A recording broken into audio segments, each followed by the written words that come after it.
It is Thursday, February 6, 1919, in Birmingham, England. The Shelbys have a family meeting, where Arthur Shelby presents information about a copper recruiting Protestant Irishman to come to Birmingham as special policeman to clean up the city. At a church, Polly Gray pressures Thomas until he finally tells her about how his men accidentally acquired the wrong crate during a routine pickup, instead taking a crate that contained Lewis machine guns, ammunition, semi-automatic rifles, and pistols with shells. Polly tells Thomas to dump the machine guns before he gets hanged for having them. Grace Burgess enters the Garrison pub and talks to Harry Fenton, the landlord, about a job posting. At first, Harry turns her down, but Grace sings part of a song, the Irish ballad, I Wish I Was in Carrickfergus, that wins him over. Arthur goes to the cinema with two women, but gets captured by policemen and taken to Chief Inspector Campbell.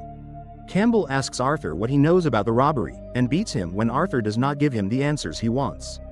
Grace and Harry help serve a full house of men on their way to a football game. Grace meets Thomas for the first time and brings him a bottle of rum on the house.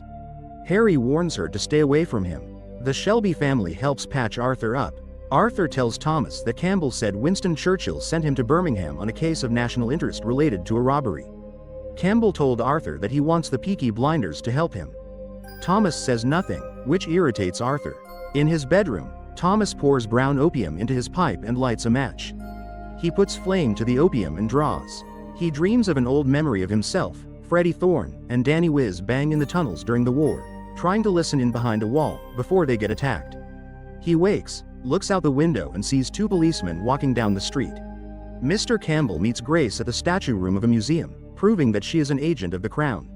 It is revealed that Grace's father, an officer, was killed by the IRA, and that at some point, Campbell had worked with him.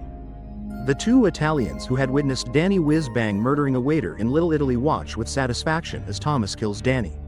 A boat with Charlie Strong in it comes up, and Danny falls into it. Danny wakes up under a canal tunnel, still on the boat with Charlie Strong. Thomas had only shot a shell full of sheep brains at the back of Danny's head. Charlie tells him they're heading to London, because Thomas has a job for Danny to do there. He tells Danny that he is a member of the Peaky blinders now. Polly asks Thomas if he got rid of the guns, and Thomas lies and tells her that he did. Instead of getting rid from guns, Thomas asks Charlie to hide the guns so if nobody can ever find them.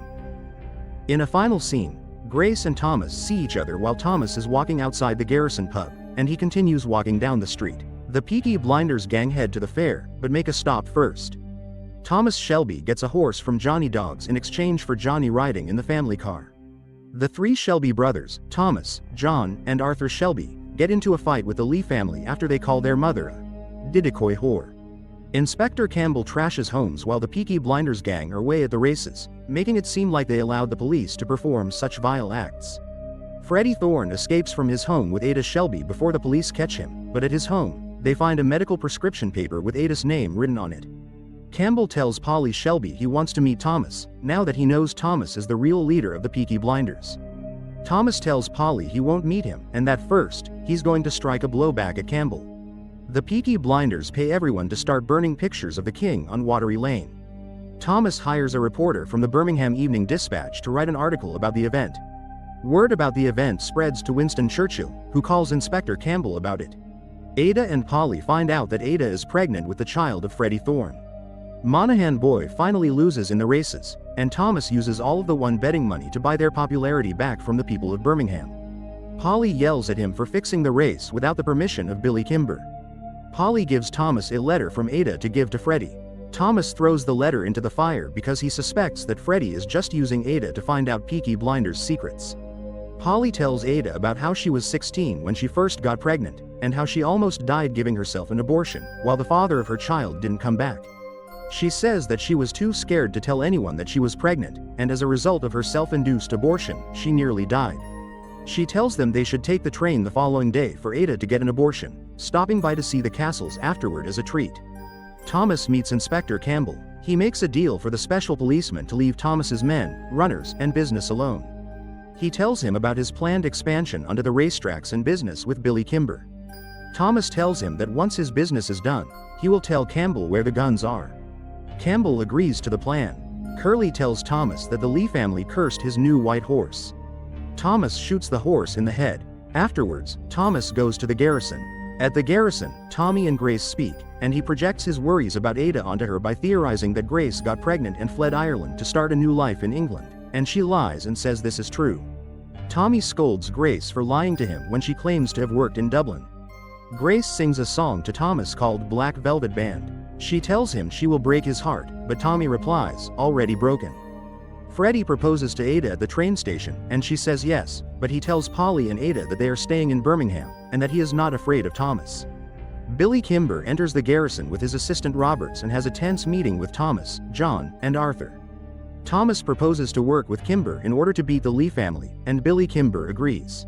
Roberts tells Thomas that they will be at the Cheltenham races. Grace Burgess asks Thomas Shelby to give her another £2.10 for the dress she will be wearing to the Cheltenham races. Two men, members of the IRA, meet with Thomas at the garrison pub while Grace listens in from behind a wall. They tell Thomas that they would pay good money for the stolen guns from the BSA factory, should the Peaky Blinders gang have them. Grace follows an IRA man, Ryan, and when he catches her, he fights with her. She uses her gun, which she was hiding in her purse, to kill him. Polly Shelby tells Thomas that Ada Shelby and Freddie Thorne haven't left the city. Thomas tells Polly that he promised the coppers that Freddie wouldn't come back. Polly tries to offer Freddie Thorne £200 and a ticket to New York for him and Ada. Freddie says he'll sleep on it. Inspector Campbell and Grace meet at the museum. Thomas warns Billy Kimber that the Lee family is going to be at the Cheltenham races and that they are planning on robbing Kimber's bookies. Arthur tells Thomas that he has no idea what is going on, and Thomas tells him that the Peaky Blinders have the stolen machine guns. He also shows Arthur the garrison pub and tells him that it is his. Freddie puts a gun to Thomas's head and returns the money that Polly had given them to get out of town. Freddie asks Thomas about the stolen guns. Thomas pulls a gun on him and tells him the marriage to his sister will not stand. Sergeant Moss threatens Thomas, telling him that Ada will be thrown in jail for sedition if Thomas does not deliver Freddie to the police. Thomas has another nightmare of the war.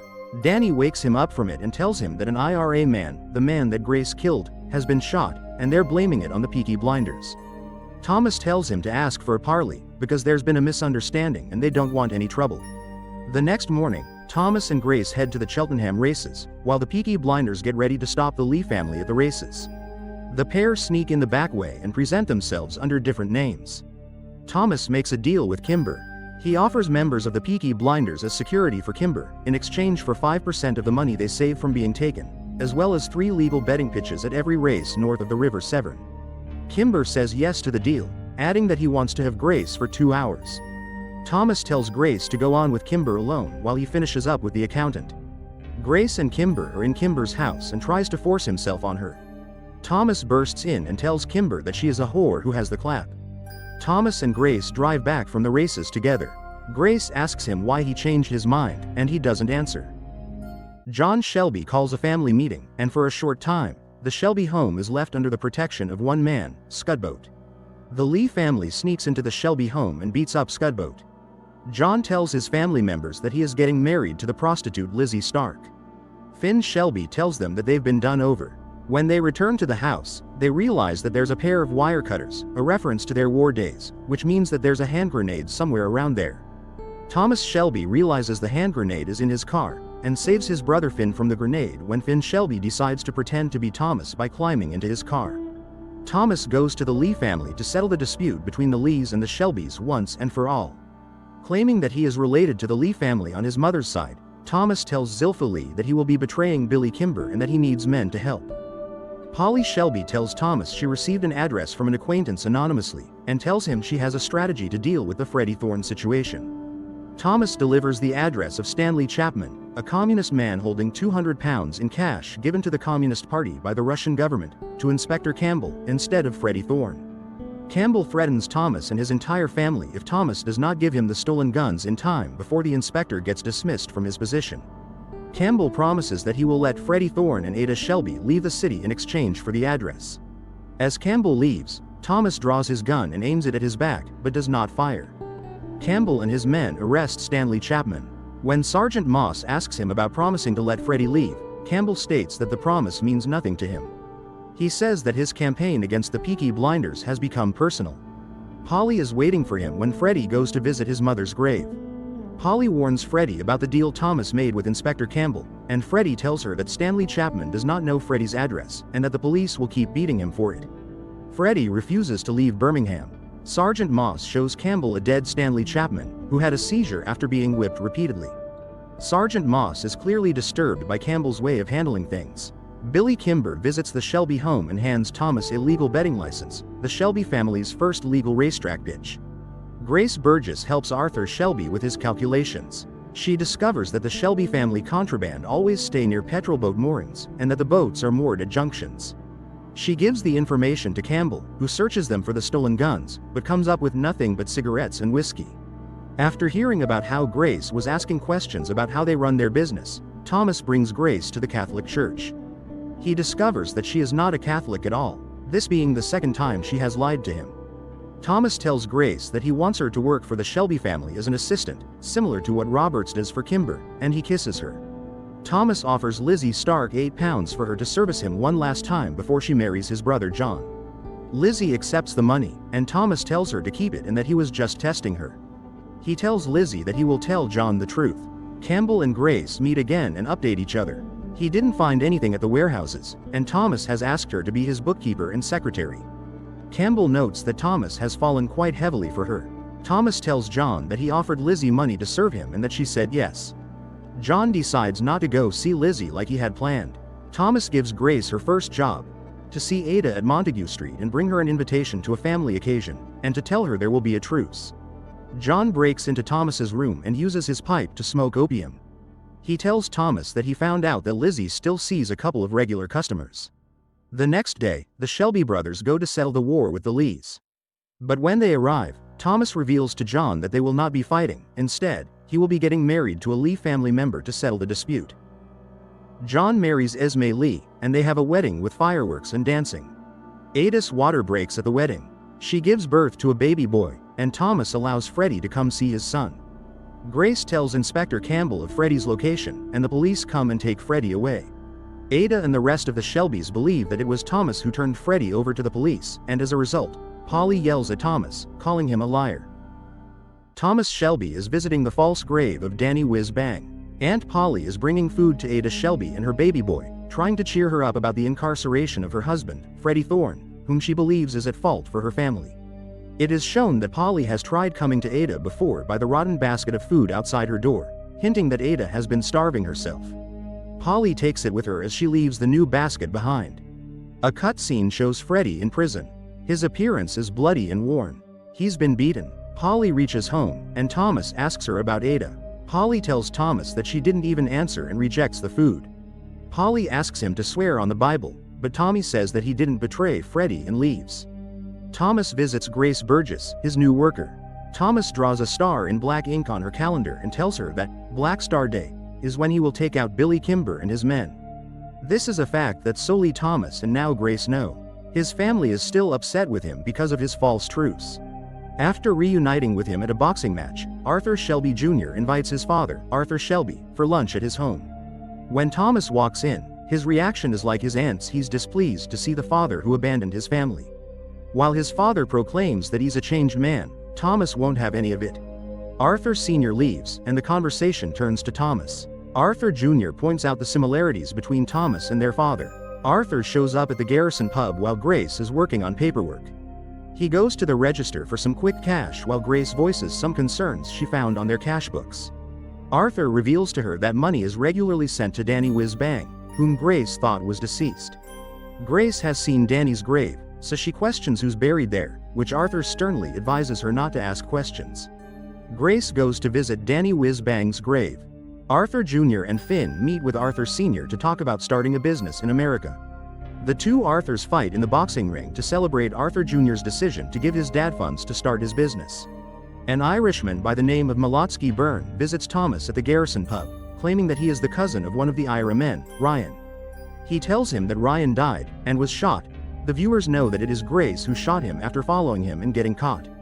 The Irishman tells Thomas that he knows that he has the stolen machine guns. He threatens Thomas, and Thomas tells him he has the guns and that he will sell them to him for the right price. Thomas tells Inspector Campbell about the Irishman Malotsky Byrne. He makes a deal that he can give Byrne to the police only if the inspector helps him with it. After Arthur Shelby Jr. gives his father money for the new Shelby Casino to be built in America, Arthur Shelby Sr. tells his son to meet him at the boxing ring on Friday. Thomas comes into the Garrison pub at midnight and tells Grace that trouble is coming.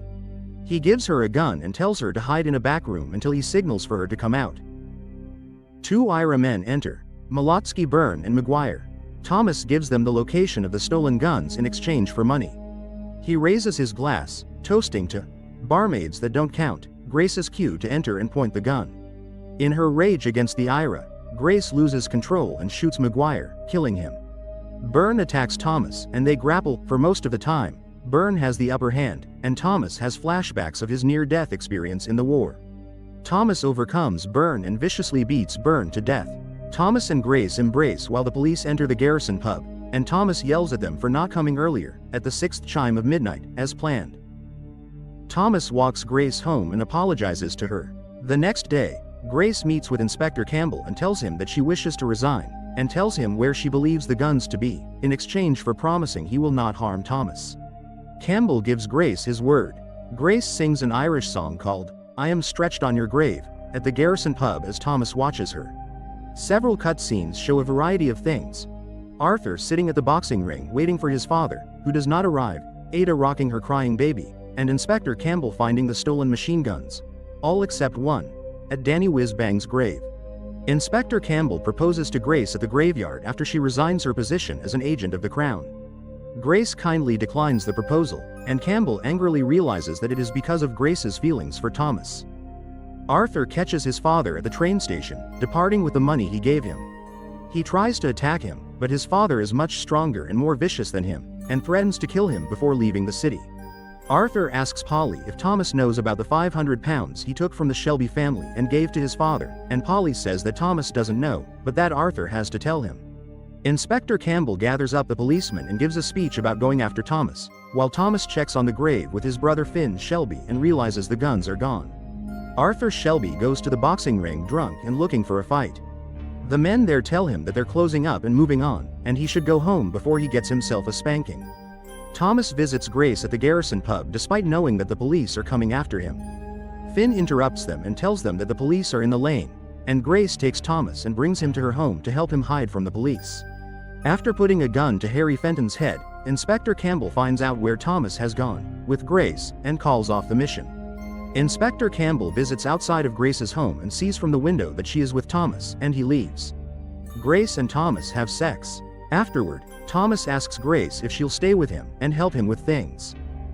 Arthur, crying and drunk and filled with melancholy over his poor decision and the abandonment of his father, tries to commit suicide by hanging himself. He nearly succeeds at it, but the rope snaps, and he falls hard on the ground and wheezes and coughs. Campbell calls to pass on the message to Churchill that he's completed the mission and he'll be leaving the city soon, but there's one more thing he needs to tidy up first. Thomas visits Arthur and sees the bruise on his neck. He tells Arthur that he owns a third of the company business and that, according to the law, the three brothers are equal partners. Thomas jokes that next time he should just use a gun to kill himself so that John and Thomas can get Arthur's share of money. Thomas tells Arthur that his sources tell him Inspector Campbell is leaving town. The camera pans out to show the Shelby family and Peaky Blinders gang in the Shelby house, with Thomas reading the newspaper before he heads out. Inspector Campbell visits Mr. Jong's brothel looking for a release after Grace rejects his marriage proposal in the previous episode. While at the brothel, he is greeted by a prostitute who reveals that he is a special customer. Finally ready to rise up against Kimber and the Birmingham boys, Thomas Shelby informs every member of the Peaky Blinders that today is the day they have all been waiting for. Black Star Day. Grace Burgess visits the museum looking for Campbell, only to find Sergeant Moss waiting for her instead. Moss hands her a paper with a letter from Campbell and calls her a whore. The letter states that Campbell knows Grace slept with Thomas. Campbell hurts the prostitute that he's with while they're in bed together, however she tells him that it's okay because he's a special customer, but refuses to sit with him and talk afterwards.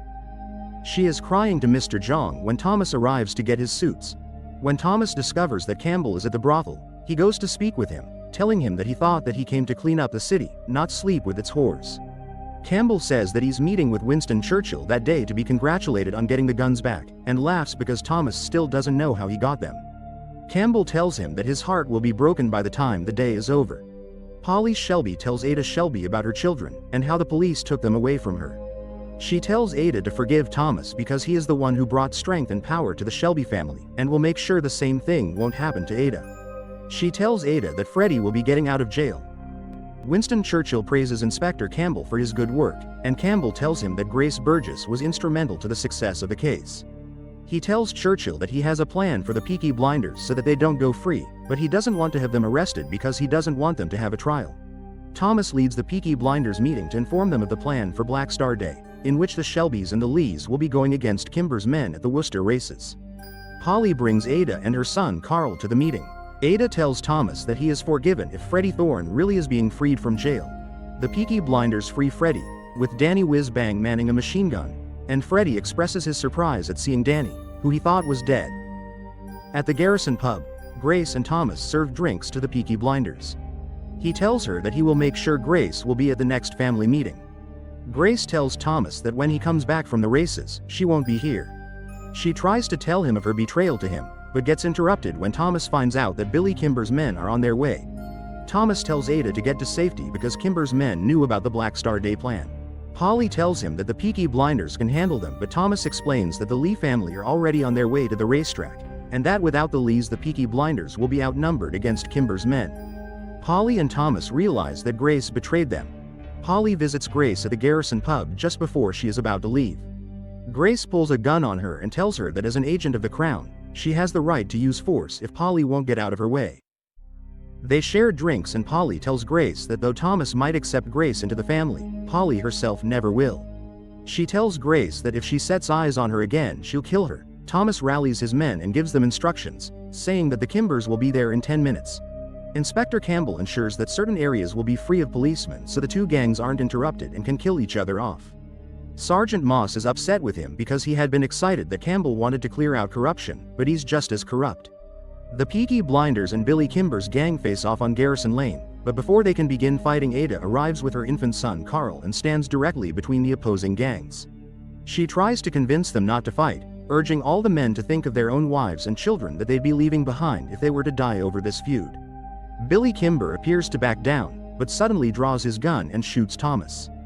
Danny leaps forward to defend him, and Kimber shoots him too, killing him. Thomas shoots Kimber in the head and declares that the fight is over, ordering Kimber's men to leave. They take Billy Kimber's body and go. Grace goes to Campbell's office to ask him what he said to Thomas. He says that he told him that by the end of the day, he'd have his heart broken. Campbell tells her that it appears that she's broken 2 hearts. She says that she's broken her own as well. Jeremiah Jesus takes the bullet out of Thomas's shoulder while Arthur cleans him up. Over Danny Whiz-Bang's body, the Peaky Blinders bid him farewell and share a drink, then go to celebrate the win against Kimber. Moss tells Inspector Campbell that they found Billy Kimber's body, but as there were no police in the area, as per Campbell's orders, there were no witnesses.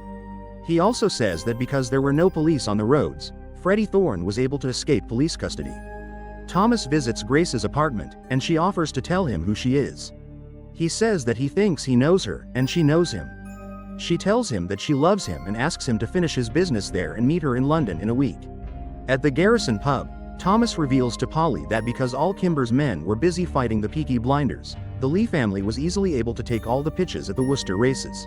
Thomas says that the Shelby Brothers Limited is the 3rd largest legal racetrack operation in the country, and that only Darby Sabini and Alfred Solomons are bigger than them, hinting at the next series' antagonists. Thomas writes a letter to Grace telling her he will give her his decision within 3 days. The ending scene shows Inspector Campbell interrupting Grace at the train station and pointing a gun at her. The sound of a gunshot is audible as the screen cuts to black. Thanks for watching. Don't forget to like and subscribe for more amazing videos.